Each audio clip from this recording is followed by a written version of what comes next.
Foundation क्या होती है दोस्तों? फाउंडेशन जो भी हम किसी भी स्ट्रक्चर के नीचे जो हम कंस्ट्रक्शन करते हैं, जब हमें कोई बिल्डिंग बनानी होती है उसके नीचे जो हम कंस्ट्रक्शन करते हैं उसको ही फाउंडेशन कहते हैं। तो इसकी डेफिनेशन है कि enlargement of base of columns and wall for transmitting load to sub soil is called foundation. जो हम कॉलम या किसी वॉल के नीचे जो बेस को इनलार्ज करते हैं, बढ़ाते हैं, ताकि वो लोड जो ऊपर से स्ट्रक्चर का लोड आएगा वो ट्रांसफर हो जाए, उसी को कहते हैं दोस्तों फाउंडेशन। तो फाउंडेशन होती है टू टाइप्स की मेनली, एक होता है शैलो फाउंडेशन, दूसरा होता है डीप फाउंडेशन। तो शैलो फाउंडेशन और डीप फाउंडेशन में क्या डिफरेंस है, ये एक साइंटिस्ट ने बताया था जिसका नाम था टर्जेगी। तो उनने क्या कहा, अगर किसी फाउंडेशन की डेप्थ इक्वल होगी या लेस देन होगी विड्थ के, फाउंडेशन की जो डेप्थ है, गहराई, वो विड्थ के इक्वल होगी या इससे विड्थ से लेस होगी, तो उसको कहेंगे हम शैलो फाउंडेशन। अगर यही डेप्थ हमारी ज्यादा होगी विड्थ से, तो उसको कहेंगे हम डीप फाउंडेशन। और शैलो फाउंडेशन और डीप फाउंडेशन में क्या फर्क है एक और, कि शैलो फाउंडेशन वहां पे हम प्रोवाइड करते हैं जहां पे हमारी अपर सॉइल जो है उसका स्ट्रेंथ ज्यादा हो, उसमें ज्यादा बियरिंग कैपेसिटी हो सॉइल में। और डीप फाउंडेशन वहां पे प्रोवाइड की जाती है जहां अपर सॉइल में उतनी ज्यादा स्ट्रेंथ ना हो, उसकी बियरिंग कैपेसिटी कम हो। तो पहले हम डिस्कस करते हैं शैलो फाउंडेशन की टाइप्स। तो शैलो फाउंडेशन में दोस्तों आती है 5 टाइप्स। पहली टाइप है इसमें स्प्रेड फुटिंग। स्प्रेड फुटिंग क्या है, इसको कहते हैं, ये एक most common type of foundation है। जो भी किसी भी सिंपल कॉलम के नीचे आपने फाउंडेशन देखी है, एक कॉलम के नीचे जो फुटिंग बनती है उसको हम स्प्रेड फुटिंग कहते हैं। It transfers load of isolated columns और वॉल्स टू सब सॉइल। जो आइसोलेटेड कॉलम्स होते हैं, अकेला अकेला कॉलम कहीं पे होता है, उसका लोड हमें ट्रांसफर करना होता है सब सॉइल में, तो वहां पे हम स्प्रेड फुटिंग यूज करते हैं। तो स्प्रेड फुटिंग की एक ये दिखाता हूं मैं आपको। ऐसे टाइप की जो फुटिंग्स होती है इनको हम स्प्रेड फुटिंग कहते हैं। यहाँ पे ये कॉलम है, कॉलम से लोड ट्रांसफर होता है, इसमें ये स्प्रेड हुआ पूरे एरिया में। तो इस टाइप ऑफ फुटिंग को दोस्तों हम कहते हैं स्प्रेड फुटिंग। उसके बाद आती है दूसरी फुटिंग दोस्तों, उसको कहते हैं कंबाइंड फुटिंग। कंबाइंड फुटिंग क्या होती है, ये क्या करती है, 2 या 2 से ज्यादा कॉलम्स को सपोर्ट करती है। अगर आपने कहीं पे फुटिंग देखी जिसमें 2 कॉलम्स का एक साथ फुटिंग बना हुआ हो, तो उसको कहते हैं दोस्तों combined footing. It may be rectangular और ट्रेपेजॉइडल इन शेप। ये रेक्टेंगुलर भी हो सकती है, ट्रेपेजियम वाली शेप में भी हो सकती है। किस पे डिपेंड करेगा वो, रेक्टेंगुलर तब होगी ये जब दोनों कॉलम की लोड बियरिंग कैपेसिटी सेम हो। अब अगर हमारे पास एक कॉलम बड़ा है, उसके लिए ज़्यादा बड़ी फुटिंग प्रोवाइड करनी पड़ेगी, दूसरा छोटा है तो उसके लिए कम प्रोवाइड करनी पड़ेगी, तो ये ट्रेपेजियम के शेप का बनेगा। ऐसे मतलब यहाँ बड़ा कॉलम है, यहाँ पे छोटा कॉलम है, तो हमने फुटिंग ऐसे बनाई तो ये ट्रेपेजियम के शेप की बनेगी। अगर एक जैसे है तो सेम बनेगी। तो इसका एक एग्जाम्पल मैं आपको दिखाता हूँ। यहाँ पे ये वाली जो फुटिंग है दोस्तों, ये प्रेफर की जाती है उस टाइम पे जब दोनों कॉलम एक दूसरे के नजदीक हो। एक दूसरे के नजदीक होंगे कॉलम, तभी हम उनको क्या, कॉलम्स को क्या प्रोवाइड करते हैं, कंबाइंड फुटिंग। ये जो है ये चीज है कंबाइंड फुटिंग, और ये है कॉलम 2। बस इसके बाद अगली टाइप जो है दोस्तों इसकी, वो है split footing. Split footing is provided for load bearing walls और row of columns closely spaced, also called continuous footing। तो आपको यहाँ पे क्या समझ आया, स्प्रेड फुटिंग जो है ये एक ऐसी टाइप की फुटिंग है जो लोड बियरिंग वॉल्स के नीचे लगाई जाती है। लोड बियरिंग वॉल्स कौन सी होती है दोस्तों, लोड बियरिंग वॉल्स होती है हमारी ऐसी वॉल्स जिनके ऊपर लोड ज़्यादा लगता है और वो उनका कॉलम वगैरह नहीं है, बीम वगैरह नहीं है, तो वो खुद ही अपना लोड नीचे ट्रांसफ़र करती है। या अगर एक रो ऑफ कॉलम, 5-6 कॉलम एक ही लाइन में है, उनके नीचे हम ये वाली फुटिंग प्रोवाइड कर सकते हैं। तो यहाँ पे मैंने एक एग्जांपल दी है, ये एक वॉल है जो लोड बियरिंग वॉल है, इसके नीचे जो ये फुटिंग हमने प्रोवाइड की है इसको कहेंगे हम स्ट्रिप फुटिंग। उसके बाद आता है दोस्तों हमारा अगला टॉपिक, इसमें अगला टाइप जो है स्ट्रैप फुटिंग। स्ट्रैप फुटिंग क्या होती है, it consists of 2 isolated spread footings of 2 columns connected by beam और स्ट्रैप। इसमें क्या होता है, दो आइसोलेटेड फुटिंग होती है, मतलब ऐसे एक कॉलम की फुटिंग यहाँ पे है, दूसरे कॉलम की फुटिंग यहाँ पे है, तो ऐसे टाइप की फुटिंग होगी दोस्तों ये, और उनको कंबाइन करता है एक बीम या स्ट्रैप, STRAP इसको कहते हैं, स्ट्रैप, जो इन दोनों को कंबाइन करता है। उस टाइप की फुटिंग को क्या कहते हैं हम? Strap footing. Strap connects to footing such that they act as a single unit. ये क्यों प्रोवाइड किया जाता है स्ट्रैप या ये बीम? ताकि ये as a single unit act करे, सिंगल यूनिट की तरह एक्ट करे ये दोनों कॉलम की फुटिंग्स। तो ये मोर इकोनॉमिकल है देन कंबाइंड फुटिंग। अगर हम कंबाइंड फुटिंग और इसकी तुलना करें आपस में, तो ये ज्यादा इकोनॉमिकल चीज है। तो इसकी डायग्राम एक मैं आपको यहां पे दिखाता हूं। ये देखिए, अगर ये एक कॉलम है, ये दूसरा कॉलम है, ये इसकी फुटिंग है और ये इस वाले कॉलम की फुटिंग है। अगर इन दोनों के बीच में एक बीम इन दोनों को कनेक्ट करती है, उसी बीम को कहते हैं स्ट्रैप या स्ट्रैप बीम, और इनको ये है दो कॉलम्स, ये इन दोनों कॉलम्स की फुटिंग्स। इस टाइप ऑफ फाउंडेशन को क्या कहते हैं हम? Strap foundation. और अगला फाउंडेशन आता है दोस्तों मैट और राफ्ट फाउंडेशन। मैट और राफ्ट फाउंडेशन जो है ये सबसे इंपॉर्टेंट वाले टाइप ऑफ फाउंडेशन है सिंपल फुटिंग में से, फुटिंग्स में से, यानी कि शैलो फाउंडेशन में से। It is a combined footing of whole building और whole area under the structure. जो हमारा स्ट्रक्चर बन रहा है उसके पूरे एरिया को, उसके अंडर जो पूरा एरिया है उसके ऊपर जो अगर हम फुटिंग बनाते हैं, पूरे एरिया में फुटिंग बनाते हैं, तो उस टाइप ऑफ फुटिंग को दोस्तों कहते हैं हम मैट और raft footing. It is provided when bearing capacity of soil is low. ये उस जगह पे प्रोवाइड की जाती है जहां पे सॉइल की बेयरिंग कैपेसिटी, सहनशीलता सॉइल की कम हो, तो वहां पे हमें प्रोवाइड करनी पड़ती है कौन से वाले टाइप की फुटिंग? हमारी राफ्ट फुटिंग या मैट फुटिंग। और कहां पे प्रोवाइड की जाती है? Building load is heavy. अगर कहीं पे हमने बहुत ऊंची बिल्डिंग बनाई, हैवी लोड वाली बिल्डिंग, वहां पे भी ये हम प्रोवाइड करते हैं। और सब सॉइल इज हाईली कंप्रेसिबल। जो नीचे जमीन है बिल्डिंग के नीचे वो कंप्रेसिबल है, मतलब उसके ऊपर लोड लग रहा है तो वो कंप्रेस हो जाती है। उस टाइम पे भी हम कौन से वाले टाइप की फाउंडेशन प्रोवाइड करते हैं दोस्तों? फुटिंग प्रोवाइड करते हैं, राफ्ट फुटिंग। तो राफ्ट फुटिंग को आप देख सकते हैं, ये कॉलम्स है किसी एक पूरी बिल्डिंग के, और ये इनके नीचे, इन सब कॉलम्स के नीचे ये फुटिंग प्रोवाइड करी हुई है, एक ही मिला के फुटिंग।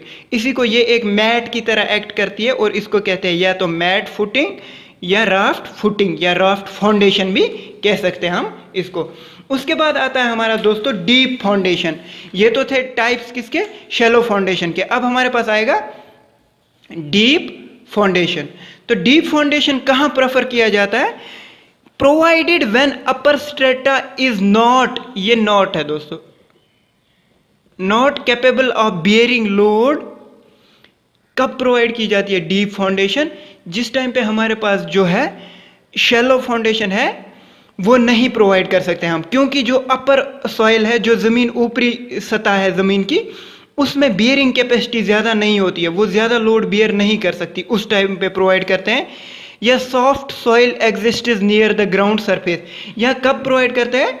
जब नरम मिट्टी होती है ग्राउंड के सरफेस के ऊपर वाले हिस्से में, तो उस टाइम पे हम डीप फाउंडेशन प्रोवाइड करते हैं। जो डीप फाउंडेशन है दोस्तों हमारी, ये होती है 3 टाइप्स की। इसमें क्या क्या आता है? एक आता है दोस्तों पाइल फाउंडेशन, उसके बाद आता है पियर फाउंडेशन, उसके बाद आता है वेल और कैसन फाउंडेशन। पहले हम डिस्कस करेंगे पाइल फाउंडेशन को। पाइल फाउंडेशन क्या होता है? पाइल फाउंडेशन में पाइल्स प्रोवाइड की जाती है। तो ये पाइल्स क्या है? ये तो कंक्रीट की भी हो सकती है, स्टील की भी हो सकती है, और ये पाइल्स जो है हमारी, ये टिम्बर यानी कि लकड़ी की भी हो सकती है। पाइल क्या होती है? It is a cylinder structural member. Cylinder member वो मेंबर होता है जिसका डायामीटर कम हो और लंबाई ज्यादा हो। समझ गए आप? ऐसे डायमीटर कम होगा और लंबाई बहुत ज्यादा होगी, उस मेंबर को हम सिलेंडर मेंबर कहते हैं। तो जो पाइल्स होती है वो सिलेंडर मेंबर्स होते हैं, और piles are usually driven in groups. तो पाइल जब भी हम जमीन के अंदर गाड़ते हैं, ये अकेली नहीं गाड़ते, हम एक ग्रुप में गाड़ते हैं। आपने देखा होगा कहीं पे, अगर आपने देखा होगा ब्रिज का कंस्ट्रक्शन चल रहा हो, या फिर हैवी ब्रिज का या फ्लाईओवर्स का, उनके नीचे जो पियर होते हैं उनके नीचे फाउंडेशन प्रोवाइड की जाती है, यही पाइल्स प्रोवाइड की जाती है। एक ही एरिया में ये 3-4 घुसाई जाती है, 5-6 ग्रुप्स में घुसाई जाती है। ये फिर लोड को अपर स्ट्रेटा से लोअर स्ट्रेटा में ट्रांसफर करती है।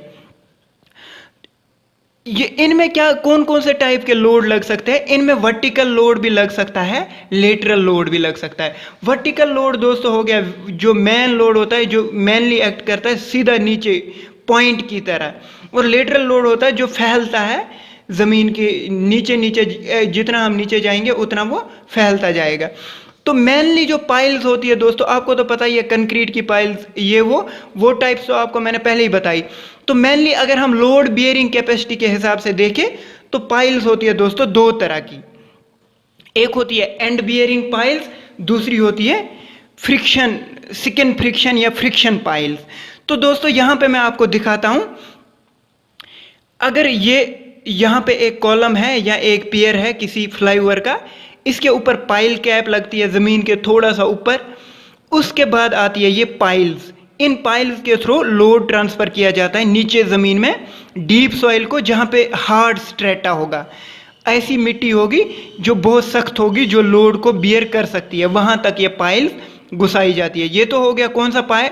बियरिंग पाइल्स, मतलब जिनमें लोड को बियर करने के लिए हार्ड स्ट्रेटा तक पाइल्स को डीप किया जाता है। दूसरी आती है फ्रिक्शन पाइल्स या सेकंड फ्रिक्शन पाइल्स। उसमें क्या होता है दोस्तों, जो लोड ऊपर से कॉलम का या पियर का आता है वो इस सॉइल में ट्रांसफर होता है। यहां से ये जो एरोज दिखाए हैं ये फ्रिक्शन की वजह से लोड को ट्रांसफर करते हैं जमीन में, और थोड़ा थोड़ा करके पूरा जो पाइल में लोड था वो जमीन में ट्रांसफर हो जाता है। उनको कहते हैं फ्रिक्शन पाइल्स। उसके बाद दोस्तों आता है हमारे पास पियर फाउंडेशन। पियर फाउंडेशन भी पाइल की तरह ही होती है, पाइल फाउंडेशन की तरह ही होती है, पर इसमें क्या किया जाता है दोस्तों, ऊपर से जो कॉलम्स आते हैं वो होते हैं छोटे साइज में, और नीचे वो बड़े सर्कुलर कॉलम में अपना लोड ट्रांसफर करते हैं। They are only made up of concrete, और ये सिर्फ कंक्रीट के बने होते हैं, और ये सर्कुलर कॉलम्स होते हैं। इसमें सर्कुलर कॉलम्स जो मैंने अभी बताया आपको, वो लोड को ट्रांसफर करते हैं।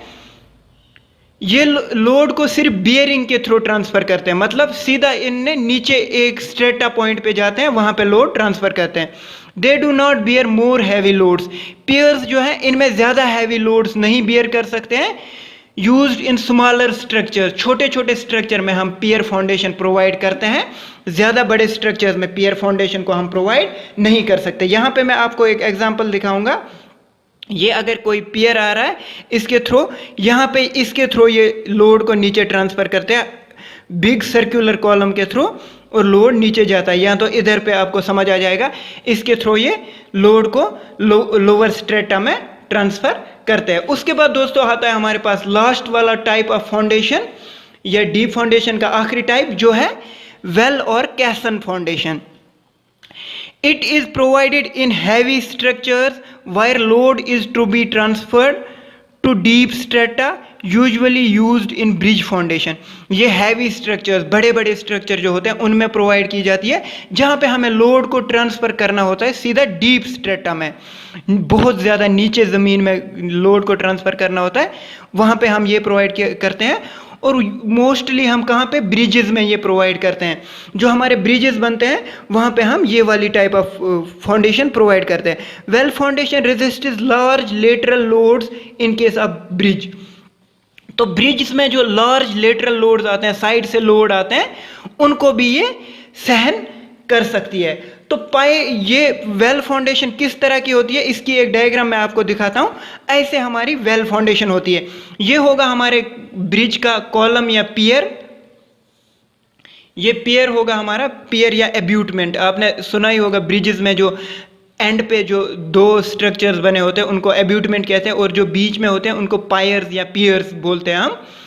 तो उसके ऊपर एक आरसीसी स्लैब लगती है, उसके नीचे फिर ये बन जाता है वेल, एक सर्कुलर वेल, जिसका आउटर डाया ये है, इनर डाया ये है। अंदर इसकी सैंड फिलिंग हो जाती है, और नीचे यहाँ पे इनमें ये तिरछे नोकीले वाले, ये जो कटिंग्स इसकी होती है, क्रैप कहते हैं इसको, क्रैब। तो ये नोकीले होते हैं ताकि ये सॉइल के अंदर घुस जाए और इस तरह से ये हमारे पास प्रोवाइड करते हैं। इसका अंदर वाला हिस्सा सैंड फिलिंग की जाती है उसमें, यहाँ से लोड ट्रांसफ़र होता है, इनके थ्रू लोड नीचे आता है और आधा लोड सैंड के थ्रू भी नीचे ट्रांसफ़र किया जाता है। और ये मोस्टली कहाँ पे प्रोवाइड किया जाता है? बड़े बड़े जो ब्रिज हमारे बनते हैं उनमें हम प्रोवाइड करते हैं दोस्तों, वेल या कैसन फाउंडेशन।